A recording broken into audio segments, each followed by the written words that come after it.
पूर्व मंत्री और बीजेपी नेता देवी सिंह भाटी ने लोकसभा चुनाव में पार्टी के खराब प्रदर्शन के लिए राजेंद्र राठौड़ व संगठन की वर्किंग को जिम्मेदार ठहराया है। भाटी ने कहा कि राजेंद्र राठौड़ एक दूसरे की काट करने के लिए राजनीति की, इस वजह से माहौल बिगड़ा, टिकट भी ठीक प्रकार से नहीं बटे। सबसे घातक चूरू से राहुल कस्वा का टिकट काटना रहा।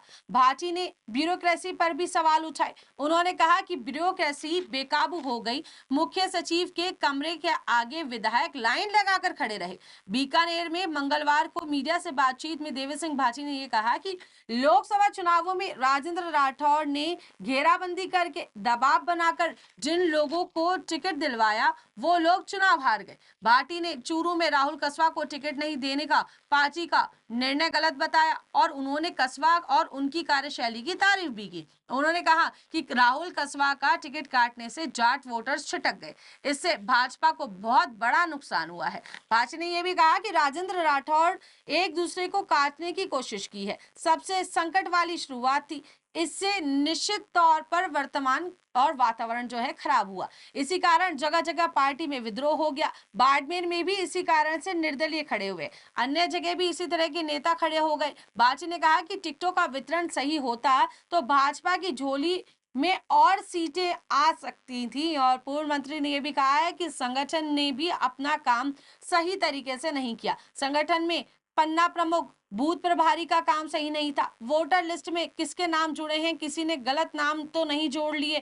जब वोट डालने का काम शुरू हुआ तो पता चला कि पूरे परिवार का नाम ही कट हो गया। ये सब गलतियां देखने वाला कोई था ही नहीं। संगठन की जो वर्किंग होनी चाहिए वो कहीं भी नहीं रही। इसके कारण भी चुनाव में स्थिति खराब दिखाई दी। इसमें अब सुधार होना चाहिए। भाटी से बीकानेर संभाग की 3 में से 2 सीट श्रीगंगानगर और चूरू हारने के मुद्दे पर कहा कि संभाग में भी टिकट जो है वितरण सही नहीं हुआ। टिकट सही दिया जाता तो हम तीनों सीटों पर जीत जाते। साथ ही भाटी ने कहा कि किसी न किसी के दबाव में टिकटों को बदला गया है, बड़ा आरोप भाटी ने लगाया। इसी कारण पार्टी को जगह जगह हार का सामना करना पड़ा। देवी सिंह आगे कहते हुए नजर आए कि सुनने में आ रहा है कि मुख्य सचिव के कमरे के आगे विधायक लाइन लगाए खड़े थे।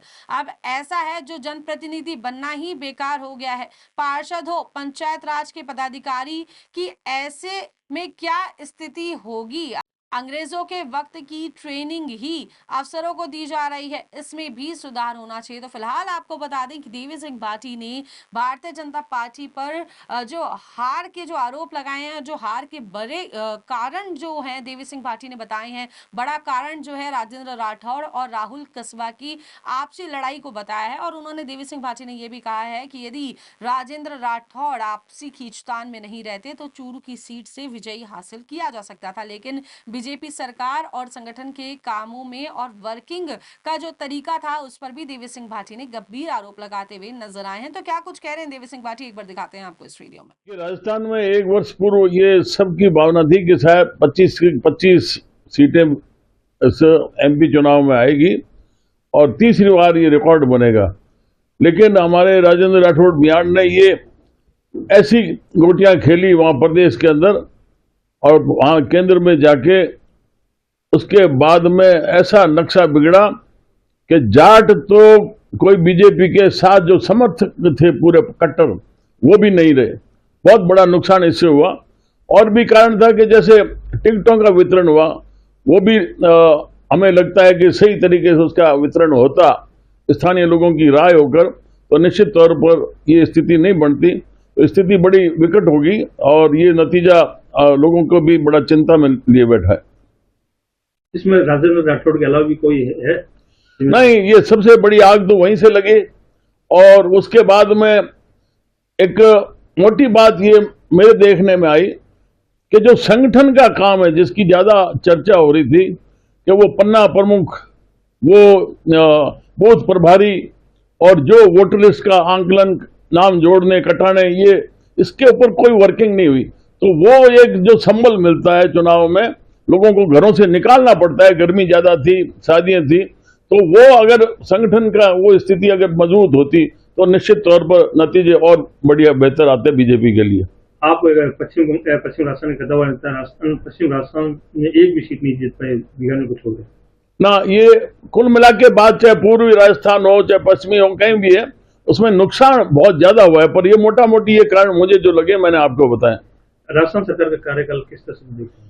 राजस्थान सरकार का कार्यकाल हमारे मुख्यमंत्री जी भजनलाल जी के नेतृत्व में सरकार बनी है, काम अच्छा कर रहे हैं, लेकिन लगातार इस प्रकार से जो चुनाव आ रहे हैं और अभी फिर एक तो हमारे देश लोग नगर पालिका के चुनाव आ गए, तो उसमें भी वो आचार संहिता अभी से लागू हो गई, जबकि नवंबर दिसंबर में चुनाव होने। तो ये थोड़ा कार्यशैली में जो करना चाहते हैं वो हो नहीं पाता, लेकिन फिर भी काम अच्छा है। लेकिन ये मैं अभी जयपुर गया तो मैंने लोगों से सुना कि जनप्रतिनिधि जो एमएलए हैं वो मुख्य सचिव के ऑफिस के बाहर अंदर लाइन लगाए बैठे हैं, फरियाद लिए खड़े हैं।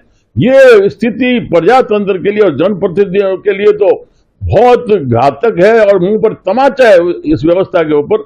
इसके ऊपर विचार करना चाहिए कि अधिकारी हमारे को जो भी है वहां पर लाइन में रख के जो भी सहायता मदद करना चाहे करे, ये गलत है। इसके ऊपर विचार करना चाहिए निश्चित तौर पर। इस प्रकार से तो अफसरशाही हावी हो जाएगी। पहले ही वर्किंग के ऊपर कोई जवाबदेही तय है नहीं इनकी। कोई भी आज कितनी भी इंक्वायरियां होके और उनको चार्जशीट के लिए जाना चाहिए, वो भी पेंडिंग पड़े। तो ये स्थिति बहुत विकट है। ये पहली बार देखा गया है राजस्थान में कि मुख्य सचिव के बाहर लाइन लगाए जनप्रतिनिधि विधायक खड़े हैं।